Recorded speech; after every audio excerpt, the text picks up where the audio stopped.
আপনারা দেখবেন যখন আজান চলতে থাকে মসজিদে, তখন দেখবেন কুকুর ঘেউ ঘেউ করে উঠে এবং লাফাতে থাকে। তখন জিনেরা কুকুরের মুখ দিয়ে প্রবেশ করে পিছনের পথ দিয়ে বের হওয়ার কারণে প্রচন্ড ভীত সন্ত্রস্ত হয়ে কুকুর লাফাতে থাকে। ওই আওয়াজ, ওই সময়ের সিচুয়েশন, জিনদের এমন কিছু আওয়াজ আছে যেটা আপনার কান পর্যন্ত পৌঁছায় না, কিন্তু সে অত্যন্ত ভীত সন্ত্রস্ত হয়ে যায়। জিনদের ওই আওয়াজে কুকুর শুনতে পায়। অনেক সময় বিড়াল দেখবেন হঠাৎ করে কানটা খাড়া করে ফেলেছে। বিড়ালের শরীরে আল্লাহ তাআলা এমন কিছু ছোট ছোট জারথুম, এমন কিছু বিষয় আল্লাহ তাআলা দিয়ে রেখেছেন যেটার কারণে জিনরা বিড়ালের সামনে আসতে ভয় পায়। ছোট ছোট পাখি আমরা লালন পালন করি, কাকাতুয়া, লাভবার্ড, টিয়া পাখি, কবুতর, ময়না, এ জাতীয় অনেক পাখি আমরা এখন লালন পালন করি। কিছু প্রকারের পাখি আছে যেগুলোকে জিন প্রচন্ড ভয় পায়, এদের দিকে আকৃষ্ট হয়ে আসতে নিয়ে ভয়ে ভীত সন্ত্রস্ত হয়ে জিন চলে যায়। কিছু পাখি ঘরের মধ্যে বরকত নিয়ে আসে। এজন্য পাখিগুলোকে যদি আমরা লালন পালন করতে চাই, তাদের হক ঠিক রেখে, খাবার দাবার ঠিক রেখে লালন পালন করতে হবে। ঘরের মধ্যে কোন কোন জিনিস থাকলে জিনেরা আকৃষ্ট হয় এবং ক্ষতি করার চেষ্টা করে। জিনরা আমাদের সাথেই থাকে এবং কারিন নামক জিন আমাদের সঙ্গে বেঁধে দেওয়া আছে। প্রত্যেকের সঙ্গে এক একটা কারিন নামক জিন আছে। কারিন নামক জিনটা আমাদের সঙ্গেই থাকে, আমাদের সঙ্গের সঙ্গী হিসাবেই থাকে, তবে ভালো সঙ্গী হিসাবে না। সে সবসময় আমাদেরকে ওয়াসওয়াসা দেয়, গুনাহের কাজ করার ব্যাপারে সে আমাদেরকে প্রলুব্ধ করে। এবার আসুন, ঘরের মধ্যে কোন কোন জায়গায় কোন কোন বিষয়ের কারণে জিন আসে। যেমন ধরুন, আমাদের ঘরের মধ্যে আমরা অনেক সময় জুনজুনি রাখি এবং পর্দাগুলোর ভিতরে এখন স্টাইলিস্ট যে পর্দাগুলো রয়েছে, ওই পর্দাগুলোর ভিতরে আপনি দেখবেন যে জুনজুনি বাজতে থাকে। এগুলো আমরা এখন প্রত্যেকের ঘরে এখন ফ্যাশনেবল এই পর্দাগুলো ব্যবহার করি এবং সেখানে জুনজুনি বাজতে থাকে। নবী সাল্লাল্লাহু আলাইহি সাল্লাম আমাদেরকে সতর্ক করেছেন, লা তাদখুলুল মালাইকা বাইতুন ফিহি জুলজুল। এই যে জুনজুনি অথবা নুপুরের যে আওয়াজ, ছোট ছোট বাচ্চারা নুপুর পরে, পায়ের মধ্যে নুপুরের ঝুনঝুন ঝুনঝুন করে আওয়াজ হয়, এটার কারণে জিনেরা আকৃষ্ট হয়। আপনি চিন্তাও করতে পারবেন না, খুবই সিম্পল সাধারণ বিষয়, কিন্তু জিনেরা এতে করে আকৃষ্ট হয়, রহমতের ফেরেশতারা চলে যায়। এরপরে আপনার ঘরে অনেক সময় আমরা দেখা যায় ছোট ছোট বাচ্চাদেরকে পেশাব করিয়ে একটা কমোডের মধ্যে পেশাবটা জমিয়ে রাখি, অথবা হাই কমোডে পেশাব করে ফ্লাশ করি না।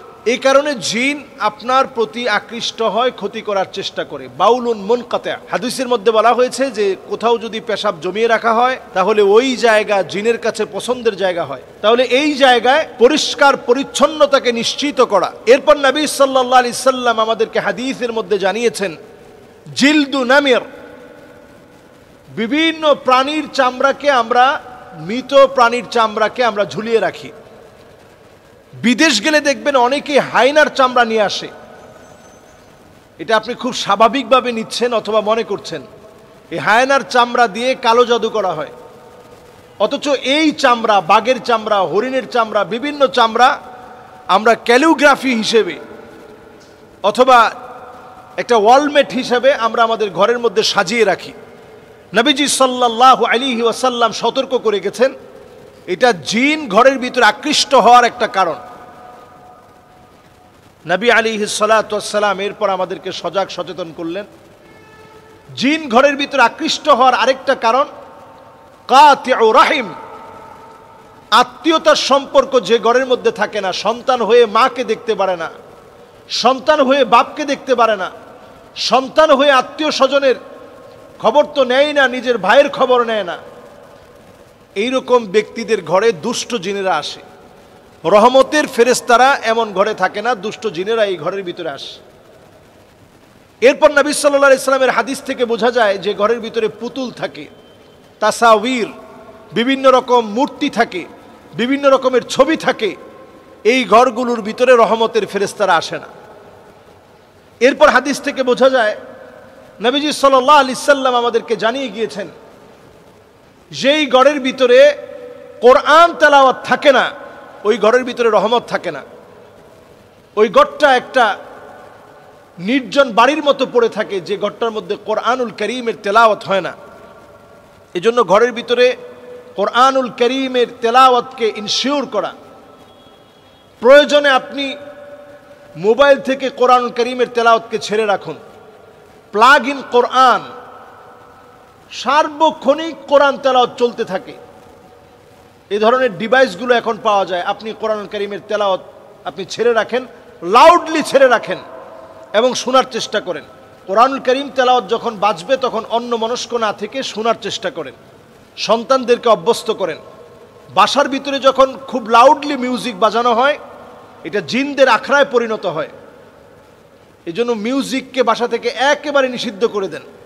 আমাদের কলিং বেলে মিউজিক, আমাদের মোবাইলের রিংটোনে মিউজিক, আমাদের বাচ্চাদের খেলনার ভিতরে মিউজিক, ছোট বাচ্চাদের জুতার ভিতরে পর্যন্ত মিউজিক, এবং দেখবেন সাইকেল কিনেছেন সেটার বেলের ভিতরে পর্যন্ত মিউজিক, সব জায়গায় মিউজিক। এই মিউজিক জিনদেরকে ডেকে আনে। আল্লাহ রাব্বুল আলামিন কানের একটা পাওয়ার দিয়েছেন। কুকুর কিন্তু আমার মতো শুনে না, বরং ছোট্ট মৃদু একটা আওয়াজ আছে যেটা কুকুরকে ভীত সন্ত্রস্ত করে ফেলে। আপনি অনেক সময় এই আওয়াজটা কানের মধ্যে শুনতেই পাবেন না, কিন্তু জিনদের ওই আওয়াজের কারণে কুকুর ভীত সন্ত্রস্ত হয়ে দৌড়াতে থাকে। আপনারা দেখবেন যখন আজান চলতে থাকে মসজিদে, তখন দেখবেন কুকুর ঘেউ ঘেউ করে উঠে এবং লাফাতে থাকে। তখন জিনেরা কুকুরের মুখ দিয়ে প্রবেশ করে পিছনের পথ দিয়ে বের হওয়ার কারণে প্রচন্ড ভীত সন্ত্রস্ত হয়ে কুকুর লাফাতে থাকে। ওই আওয়াজ, ওই সময়ের সিচুয়েশন, জিনদের এমন কিছু আওয়াজ আছে যেটা আপনার কান পর্যন্ত পৌঁছায় না, কিন্তু সে অত্যন্ত ভীত সন্ত্রস্ত হয়ে যায়। জিনদের ওই আওয়াজে কুকুর শুনতে পায়। অনেক সময় বিড়াল দেখবেন হঠাৎ করে কানটা খাড়া করে ফেলেছে।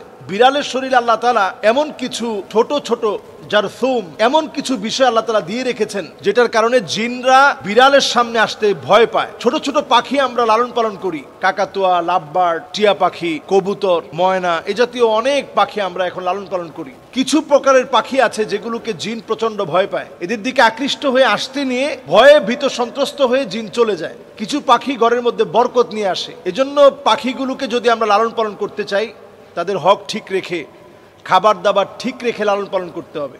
ঘরগুলোকে প্রতিনিয়ত কোরআনুল কারীমের তেলাওয়াত ছেড়ে দিয়ে বরকতে পূর্ণ করতে হবে। কুকুর থাকলে ঘর থেকে বের করে দিতে হবে। যদি ঘরের ভিতরে বড় বড় পুতুল থাকে, এগুলোকে সরিয়ে ফেলতে হবে। আত্মীয়তার সম্পর্ক না থাকলে বৃদ্ধি করা লাগবে। যত রকমের মিউজিক, ঝুনঝুনি সহ যা আছে, এগুলো ঘর থেকে সরাতে হবে। আল্লাহ রাব্বুল আলামিন আমাদেরকে বোঝার তৌফিক দান করুক।